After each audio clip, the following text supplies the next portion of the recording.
Dear friends, welcome back to my YouTube channel Place Classes. Today in this video you will learn about use of may. Dear friends, आपका अपने YouTube channel place classes में स्वागत है। आज की video lecture में आप सीखने वाले हैं मे का प्रयोग। मे का प्रयोग कैसे करेंगे और कब करेंगे, आज की वीडियो लेक्चर में आप सीखने वाले हैं। तो यदि आप मॉडल वर्ब मे का प्रयोग करना ना जानते हों, मे का प्रयोग करने में आपको कन्फ्यूज़न है, तो इस वीडियो को अंत तक देखिए। निश्चित है कि इस वीडियो को देखने के बाद आपको मे के प्रति जो डाउट है वो क्लियर हो जाएंगे, आपको कहीं किसी प्रकार की डाउट नहीं रह जाएगी। डियर फ्रेंड्स, मे को मैंने बहुत ही पॉइंट वाइज बेहतरीन ढंग से आपके सामने लेकर आया हूँ, और मेरा आशा है कि यदि आप इस वीडियो को पूरा देख लेते हैं तो आपके अंदर से मे का जो डाउट है वो क्लियर हो जाएगा। तो जैसे कि आपको स्क्रीन पर दिख रहा है, आज आप सीखने वाले हैं यूज़ ऑफ मे। तो जिस प्रकार से इसके पिछले वीडियो लेक्चर में आपने सीखा कैन, उसी प्रकार से इस वीडियो लेक्चर में आप सीखेंगे मे। कैन का मतलब भी होता है सकना और मे का मतलब भी सकना होता है, ठीक। बट दोनों के यूज़ में डिफरेंस है। मे का एक अलग यूज है और कैन का एक अलग यूज है। तो आज आप सीखने वाले हैं मे का यूज। तो मे का जो अर्थ होता है सकना। अब किसी सेंटेंस में मे का यूज कब करेंगे, तो जैसे कैन का है, किसी भी हिंदी सेंटेंस के अंत में अगर आ रहा है सकता है, सकती है, सकते हैं, सकते हो, सकता हूँ, सकती हूँ, अगर ये आए तो आप मे का यूज़ करेंगे। यही पहचान मैंने आपको कैन के भी यूज में बताया था। पहचान दोनों की सेम है, बट दोनों में डिफरेंस ये है कि दोनों के जो यूज है वो अलग अलग है। ये बात आपको सेंटेंस पढ़ने के बाद ही पता चलेगा कि हमें मे का यूज़ करना है या कैन का यूज़। आप पहचान देखकर ये नहीं बता सकते हैं कि हम यहाँ कैन लगाएं या मे लगाएं। जब आप सेंटेंस को पढ़ेंगे तब आपको क्लियर होगा कि हमें यहाँ पर मे का यूज़ करना है या कैन का। तो दोनों का अर्थ, कैन का भी अर्थ सकना होता है और मे का भी अर्थ सकना होता है। दोनों की पहचान सेम होती है। हिंदी सेंटेंस के अंत में आया है सकता है, सकती है, सकते हैं, सकते हो, सकता हूँ, सकती हूँ, तो मे का यूज़ करेंगे और कैन का यूज़ करेंगे। बट आज आप सीखने वाले हैं मे का यूज़। तो मे के कुछ पॉइंट्स हैं जिस पॉइंट्स को आपको दिमाग में रखना पड़ेगा कि हमें मे का भी यूज़ करना है और कैन का भी यूज़ करना है। अगर आप कैन के वीडियो देखे होंगे तो निश्चित है आपको याद होंगे कि हम कैन का यूज़ कब कब करेंगे। अब इसी बात को आप एग्जाम्पल्स और वर्ड फार्मूले के रूल्स से सीखेंगे। डियर फ्रेंड्स, अब आप देखेंगे एग्जाम्पल्स और वर्ड फार्मूले के माध्यम से कि हमें मे का यूज़ कैसे करना है। तो यहाँ पर देखिए लिखा यूज़ ऑफ मे, और पहला लिखा है फॉर्मल परमिशन। परमिशन जो होता है वो दो प्रकार का होता है, एक फॉर्मल एक इनफॉर्मल परमिशन। तो इनफॉर्मल परमिशन की बात होगी तो कैन का यूज़ करेंगे, फॉर्मल परमिशन की बात होगी तो मे का यूज़ करेंगे। अब इनफॉर्मल परमिशन क्या है, जैसे अपने घर के परिवार के लोगों से परमिशन लेना हो, अपने उम्र के लोगों से परमिशन लेना हो, अपने से कम उम्र की उम्र से लोगों से परमिशन लेना हो, तो उसे कहते हैं इनफॉर्मल परमिशन। फॉर्मल परमिशन क्या होता है, जैसे टीचर से, प्रिंसिपल से या किसी ऑफिसर से जो आपसे बड़े हैं, सीनियर हैं, उनसे आपको परमिशन लेना है तो उसे कहते हैं फॉर्मल परमिशन। अब फॉर्मल परमिशन का जो होगा वो दो तरह से हो सकता है। एक तो सिंपल के रूप में होगा, सब्जेक्ट प्लस मे प्लस V1 प्लस ऑब्जेक्ट या अदर वर्ड, और दूसरा इंट्रोगेटिव सेंटेंस के रूप में होगा। सबसे पहले मे, फिर सब्जेक्ट, फिर नॉट की ज़रूरत है। जैसे इसको ब्रेकेट्स में लिखा है, इसका मतलब अगर नॉट है तो लिखेंगे, नहीं है तो कोई बात नहीं है, फिर V1, फिर ऑब्जेक्ट, फिर अदर वर्ड। अब जैसे मैंने आपके सामने 5 सेंटेंस लिखा इसी पर फॉर्मल परमिशन में, अब आप जा सकते हैं, अब आप जा सकते हैं। देखिए इसके अंत में पूर्ण विराम है, तो निश्चित है ये सिंपल सेंटेंस है, तो इस स्ट्रक्चर के अनुसार बनेगा। तो सबसे पहले आपको लिखना है सब्जेक्ट। सब्जेक्ट कौन? आप, तो आपकी इंग्लिश होती है यू। देखिए यहाँ परमिशन दिया जा रहा है, लेना और देना दोनों की बात होती है, ली भी जाती है और दी भी जाती है, ठीक। तो यू, उसके बाद अब आगे बढ़ेंगे मे। यू में V1 जाना, जाना की इंग्लिश होता है गो। यू में गो अब की इंग्लिश होगा नाउ। तो ऑब्जेक्ट या अदर वर्ड, तो ये अदर वर्ड है। तो इस प्रकार से आपको करना है, पहले सब्जेक्ट, फिर में, फिर V1, फिर ऑब्जेक्ट या अदर वर्ड जो होगा वो लिख देंगे। यू में गो नाउ। अब आप जा सकते हैं। दूसरा सेंटेंस देखेंगे, आप अंदर आ सकते हैं। ये भी अंत में पूर्ण विराम है, तो आपका सिंपल सेंटेंस है। तो सबसे पहले सब्जेक्ट, आपकी इंग्लिश यू, उसके बाद में, उसके बाद V1, आना का इंग्लिश होता है कम, चूँकि अंदर भी है तो हो जाएगा कम इन। यू में कम इन, आप अंदर आ सकते हैं, उसके बाद फुल स्टॉप। ये थे आपके सिंपल सेंटेंस जो इस स्ट्रक्चर बेस पर बने हैं, सब्जेक्ट, फिर में, फिर V1, फिर ऑब्जेक्ट या अदर वर्ड। अब इसके आगे वाला सेंटेंस देखेंगे। डियर फ्रेंड्स, इसका अगला सेंटेंस जो है, क्या मैं इसे ले सकता हूँ, देखिए अंत में क्वेश्चन मार्क है। क्या मैं यहाँ बैठ सकता हूँ, अंत में क्वेश्चन मार्क है। क्या मैं आपका नाम जान सकता हूँ, यहाँ पर क्वेश्चन मार्क है। तो इसका जो स्ट्रक्चर बेस है इस प्रकार से है, जैसे कि मैंने अभी आपको बताया, यहाँ पर देखेंगे सबसे पहले में, फिर सब्जेक्ट, नहीं है तो नॉट लगाएंगे वरना ये छोड़ देंगे, इसलिए ब्रैकेट्स में लिखा गया है। उसके बाद V1, फिर ऑब्जेक्ट या अदर वर्ड, फिर क्वेश्चन मार्क। अब इसी को देखिए, क्या मैं इसे ले सकता हूँ, तो सबसे पहले मे का यूज करना है। उसके बाद सब्जेक्ट, मैं की इंग्लिश आए। उसके बाद देखिए इसमें नहीं, नहीं है तो नॉट का यूज नहीं करेंगे। V1, लेना का इंग्लिश होता है टेक। और उसके बाद ऑब्जेक्ट, इसे, इसे की इंग्लिश होगा इट, फिर question mark. May I take it, क्या मैं इसे ले सकता हूँ। तो ऐसे इन दोनों सेंटेंसों को भी आपको करना है। देखेंगे, क्या मैं यहाँ बैठ सकता हूँ, तो सबसे पहले आपको बोलना है मे। उसके बाद सब्जेक्ट आए, बैठना का इंग्लिश होता है सिट, मे आई सिट, और यहाँ की इंग्लिश हियर, फिर question mark. May I sit here, क्या मैं यहाँ बैठ सकता हूँ। अगला देखेंगे, क्या मैं आपका नाम जान सकता हूँ, तो सबसे पहले मे का यूज करेंगे, फिर सब्जेक्ट आए, फिर जानना का इंग्लिश होता है नो, मे आई नो आपका नाम, योर नेम, और अंत में question mark, may I know your name. तो इस प्रकार से फॉर्मल परमिशन में आप मे का यूज करेंगे। जब मैंने कहा टीचर से, प्रिंसिपल से या किसी ऑफिसर से जो आपसे बड़े हों, आपको परमिशन लेना हो, या किसी अज्ञात व्यक्ति को जिसके बारे में आप नहीं जानते हैं, तो वहाँ पर भी आप मे का यूज करेंगे, कैन का यूज नहीं करेंगे। फॉर्मल परमिशन में इस तरह से मे का यूज किया जाता है। अब डियर फ्रेंड्स, आप दूसरा पॉइंट समझेंगे।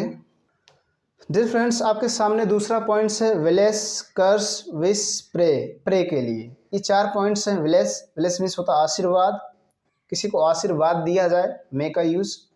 कर्स, किसी को अभिशाप दिया जाए, मे का यूज। विश, इच्छा प्रकट की जाए, मे का यूज। प्रे, प्रार्थना की जाए, मे का यूज। अब इसका स्ट्रक्चर क्या होगा, सबसे पहले मे, फिर सब्जेक्ट, फिर V1, फिर ऑब्जेक्ट या अदर वर्ड, और अंत में एक्सक्लेमेशन मार्क। इसके स्थान पर आप फुल स्टॉप भी लगा सकते हैं, कोई दिक्कत नहीं है। एक्सक्लेमेशन मार्क और फुल स्टॉप दोनों का यूज किया जाता है। अब जैसे देखिए आपके सामने मैंने एग्जाम्पल्स को लिखा है, भगवान आपका भला करे।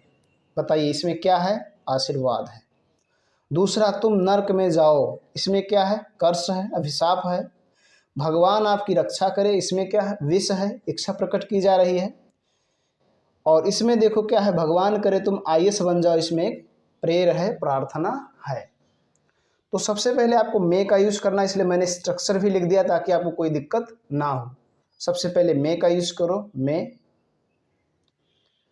उसके बाद सब्जेक्ट कौन, भगवान, तो हो जाएगा गॉड, मे गॉड भला करे, मे गॉड ब्लेस यू। उसके बाद यही चिन्ह, मे गॉड ब्लेस यू।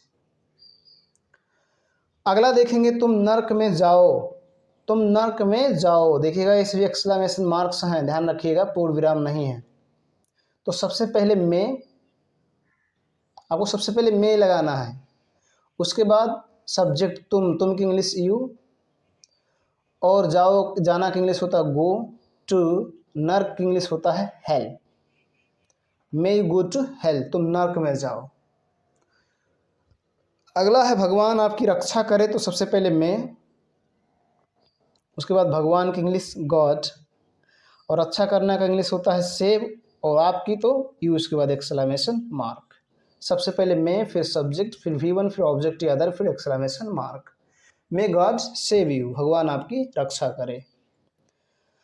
अगला आप देखेंगे भगवान करे तुम IAS बन जाओ। देखिए भगवान करे, यहाँ भगवान के बाद करे आया, यहाँ केवल भगवान भगवान आया तो गॉड लिखें, तो मे का सेंस भगवान, सॉरी मे का सेंस जो होता है भगवान करे भी होता है, तो कहीं भी भगवान करे आ जाए तो आप मे केवल यूज करेंगे, गॉड का यूज नहीं किया जाएगा। तो भगवान करे तो सबसे पहले मे, उसके बाद ऑफ सब्जेक्ट तुम यू, और उसके बाद मे यू तुम IAS बन जाओ, विकम अन IAS, अन IAS, फिर exclamation mark. May you become an IAS। कभी भी ध्यान रखिएगा इसके अंत में क्वेश्चन मार्क मत बनाइएगा, अगर क्वेश्चन मार्क बना देंगे तो ये बन जाएगा इंट्रोगेटिव सेंटेंस, फिर ये विलेस कर्स विश प्रेयर की भावना खत्म हो जाएगी भाव। तो इस प्रकार से विलेस कर्स विश प्रेयर के लिए मे का यूज किया जाता है, आपको याद रखना पड़ेगा, तभी आप मे का यूज कर पाएंगे, अन्यथा नहीं यूज कर पाएंगे। उसका स्ट्रक्चर क्या है, सबसे पहले मे, फिर सब्जेक्ट, फिर V1, फिर ऑब्जेक्ट या अदर वर्ड, फिर एक्सक्लेमेशन मार्क। ठीक। डियर फ्रेंड्स, आपके सामने अगला पॉइंट्स है पर्पज। पर्पज को बताने के लिए, पर्पज मीन्स होता है उद्देश्य। अब कोई उद्देश्य बताना होगा तो मे का यूज करेंगे। जैसे हम खाना खाते हैं ताकि जीवित रह सके, खाना खाने का हमारा उद्देश्य क्या है, जीवित रह सके। हम लोग काम करते हैं ताकि पैसा कमा सके, मैं पढ़ाई करता हूं ताकि परीक्षा में पास हो सकूं। तो जो मैं काम करता हूं उसका एक उद्देश्य है, तो उस उद्देश्य को बताने के लिए आप मे का यूज करेंगे। तो सबसे पहले क्या लिखोगे, सब्जेक्ट प्लस V1 या V5, मतलब वर्ब का पहला फॉर्म या पांचवी फॉर्म लगाएंगे। अब पहला फॉर्म क्या होता है, जो पहला फॉर्म इसे गो ले लेंगे, पहला फॉर्म है। हर वर्ब के पास फॉर्म, जैसे गो को लेंगे तो गो, वेंट, गान, गोइंग, गोज, जो अंतिम फॉर्म है वो गोज है। तो पहला या पांचवी फॉर्म, फिर ऑब्जेक्ट या अदर वर्ड, फिर उसके बाद सो दैट। देखिए सो दैट के स्थान पर आप दैट भी यूज कर सकते हैं, केवल दैट, या in order, in order that का यूज कर सकते हैं, कोई दिक्कत नहीं है। In order that, so that, that, in order that, कोई भी यूज कर सकते हैं, या सो दैट ही यूज करें। उसके बाद सब्जेक्ट, फिर मे, फिर V1, फिर ऑब्जेक्ट या अदर वर्ड जो हो। तो इसी आधार पर इसको बनाए। तो सबसे पहले सब्जेक्ट हम, तो वी, खाते हैं तो खाना का इंग्लिश होता है ईट, तो यहाँ ईट ही लगाएंगे, V1 लगेगा, ईट से नहीं लगेगा, अर्थात इसमें यस या यस नहीं लगाएंगे। आप प्रेजेंट इंडेफिनिट टेंस पढ़े होंगे तो आपको मालूम होगा कि जब सब्जेक्ट प्लूरल हो तो उसमें यस या यस नहीं लगाया जाता, तो यस या यस फॉर्म को ही V फॉर्म कहा जाता है, V5 फॉर्म कहा जाता है, पांचवी फॉर्म। तो we eat the food, we eat the food, हम खाना खाते हैं ताकि, तो दैट यूज करें या so that, that, so that या दैट जीवित रह सके। कौन जीवित रह सके, हम, तो वी, फिर भी वही सब्जेक्ट रहेगा में, और जीवित रहना का होता है लिव, उसके बाद full stop. We eat the food that we may live, हम खाना खाते हैं ताकि जीवित रह सके। अगला सेंटेंस देखेंगे, हम लोग काम करते हैं ताकि पैसा कमा सके, तो हम लोग की इंग्लिश वी, वी मीन्स हम, हमने, हम लोग, हम सब। काम करते हैं तो काम करना का इंग्लिश होता है वर्क, यहाँ भी V1 लगेगा, वर्क्स नहीं लगेगा क्योंकि ये प्लूरल है। अब ताकि, तो यहाँ मैं यूज कर दे रहा हूँ सो दैट, सो दैट पैसा कमा सके। कौन कमा सके, हम लोग, तो यहाँ लिखेंगे वी, मे हो गया, सब्जेक्ट हो गया, फिर मे हो गया, फिर V1, V1 मतलब कमाना का इंग्लिश होता है अर्न, और उसके बाद ऑब्जेक्ट क्या, मनी, फिर full stop. We work so that we may earn money. अगला देखेंगे, मैं पढ़ाई करता हूं ताकि परीक्षा में पास हो सकूं, तो सबसे पहले मैं, आई, पढ़ाई करना का इंग्लिश होता है स्टडी, इसमें भी एस या एस का यूज नहीं होगा क्योंकि ये भी प्लूरल है। I study in order that, देखिए मैं सभी का यूज कर दे रहा हूँ, आप किसी का भी यूज कर सकते हैं, तीनों में से कोई एक। इन ऑर्डर दैट आई में, सब्जेक्ट फिर में फिर V1, पास होना का इंग्लिश होता है पास इन द एग्जाम या एग्जामिनेशन। ठीक, इस प्रकार से पर्पस के लिए मे का यूज करेंगे। स्ट्रक्चर आपको याद रखना है, सब्जेक्ट फिर V1 या V5 फिर ऑब्जेक्ट या अदर वर्ड, फिर सो दैट या इन ऑर्डर दैट, फिर सब्जेक्ट फिर मे फिर V1 फिर ऑब्जेक्ट फिर अदर वर्ड। अब डियर फ्रेंड्स मे का अंतिम पॉइंट है पॉसिबिलिटी। डियर फ्रेंड्स आपके सामने अगला पॉइंट है पॉसिबिलिटी। पॉसिबिलिटी बताने के लिए मे का यूज करते हैं। पॉसिबिलिटी मीन्स होता है संभावना। जब किसी कार्य की संभावना 50% हो तो मे का यूज किया जाता है, 80% हो तो कैन का यूज किया जाता है, और 20% हो तो माइट का यूज किया जाता है। ये आपको याद रखना है। यहाँ पर आप 50% की बात होगी तो आप मे का यूज करेंगे। ठीक, तो अब देखेंगे कैसे यूज करेंगे। तो पहला स्ट्रक्चर मैंने आपके सामने लिखा, पहले सब्जेक्ट फिर मे फिर V1 लिख देंगे, इतने में हो सकता है अगर आगे कुछ नहीं है। फिर मैंने लिखा सब्जेक्ट फिर मे फिर V1 फिर ऑब्जेक्ट या अदर वर्ड है तो उसको लिख देंगे। फिर मैंने लिखा subject plus may plus not plus V1 plus object फिर अदर वर्ड, अगर नेगेटिव है तो नॉट का यूज करके लिखेंगे। ये 3 स्ट्रक्चर मैंने आपके सामने लिखा हुआ है, और इन्हीं 3 स्ट्रक्चर पे आप पॉसिबिलिटी को, अगर संभावना की बात है तो मे का यूज करके बनाएंगे, लेकिन जब 50% बात होगी, जब संभावना 50% हो, अगर 50 से ज़्यादा है तो कैन का यूज होगा, और 50 से कम है तो माइट का यूज होगा, ये ध्यान रखना है। अब देखेंगे इस सेंटेंस को, हमें देर हो सकती है, अंत में पूर्ण विराम है, नहीं शब्द नहीं है, तो सबसे पहले आप सब्जेक्ट लिखो। देखो सभी में सब्जेक्ट है, सबसे पहले सब्जेक्ट हमें तो वी, उसके बाद मे लगाओ, उसके बाद होना का इंग्लिश होता है वी हो गया V1, उसके बाद ऑब्जेक्ट या अदर वर्ड देर का इंग्लिश होता है late, we may be late, हमें देर हो सकती है। दूसरा देखो, आज बारिश हो सकती है, तो सबसे पहले क्या यूज करोगे, सब्जेक्ट कौन है, बारिश वर्षा की बात हो तो सब्जेक्ट हमेशा इट को माना जाता है, तो इट, उसके बाद मे, उसके बाद V1 वर्षा होना का होता है रेन, और उसके बाद आज की English today, it may rain today, उसके बाद फुल स्टॉप। डियर फ्रेंड्स इस सेंटेंस को ऐसा भी बना सकते हैं, सबसे पहले इट, उसके बाद मे, होना का इंग्लिश वी, और उसके बाद रेन, ये ऑब्जेक्ट हो गया, और उसके बाद अदर वर्ड टुडे। यहाँ पर वी जो हो गया वर्ब बन गया, और रेन जो हो गया ये नाउन बन गया। ठीक, तो it may be rain today, इस तरह से भी आज वर्षा हो सकती है, आप बता सकते हैं, लिख सकते हैं और बोल सकते हैं। और इट मे रेन टुडे इस तरह से भी आप बता सकते हैं, बोल सकते हैं, कोई दिक्कत नहीं है। ठीक, अगला सेंटेंस देखेंगे।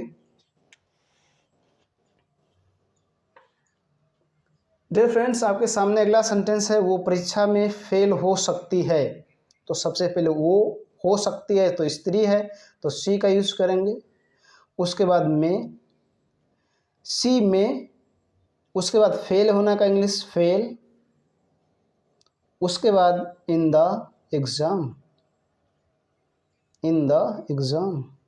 सी में फेल इन द एग्जाम, वह परीक्षा में फेल हो सकती है यदि उसके 50% की आशा है, संभावना है तब।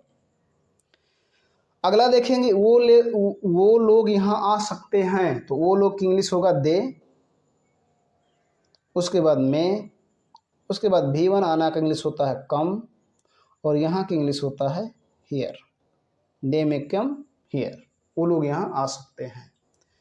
अगला सेंटेंस, आज बारिश नहीं भी हो सकती है, तो वही कंडीशन जैसे मैंने बताया था, सबसे पहले इट, फिर में, चूँकि इसमें नहीं आ गया तो नॉट, उसके बाद रेन, उसके बाद टुडे, फिर फुल स्टॉप। इसी को आप ऐसा भी कह सकते हैं, it may not be rain today, जैसे मैंने अभी आपको बताया। तो इस प्रकार से इतने कंडीशनों में आप मे का यूज करेंगे। पहला कंडीशन मैंने आपको बताया, जब फॉर्मल परमिशन की बात होगी तो मे का यूज करेंगे। दूसरा कंडीशन मैंने आपको बताया, जब ब्लेस आशीर्वाद, कर्स अभिशाप, विश इच्छा, प्रे प्रार्थना की बात होगी तो मे का यूज करेंगे। किसी पर्पज को दिखाया जाए तो मे का यूज करेंगे, और कहीं पॉसिबिलिटी की बात, संभावना व्यक्त की जाए और वो भी 50% हो तो मे का यूज़ करेंगे। डियर फ्रेंड्स, मैं उम्मीद करता हूँ कि आपको मे का यूज़ समझ में आ गया होगा। इसके बावजूद भी आपको कहीं किसी प्रकार की कोई समस्या है तो कमेंट बॉक्स में ज़रूर लिखें। अपनी राय दें कि ये वीडियो आपको कैसी लगी, क्या वीडियो पसंद आया या नहीं पसंद आया। पसंद आया तो लाइक करें। चैनल पे पहली बार आए हूँ तो आपसे मेरा रिक्वेस्ट है कि चैनल को सब्सक्राइब करें, साथ साथ बेल आइकन भी प्रेस करें ताकि जो मैं वीडियो अपलोड करूँ उसका नोटिफिकेशन आपको मिलता रहे। If you are watching for the first time, then subscribe to the channel and also press the bell icon so that you will get the notification of the video that I upload. Thanks. Thank you so much. धन्यवाद।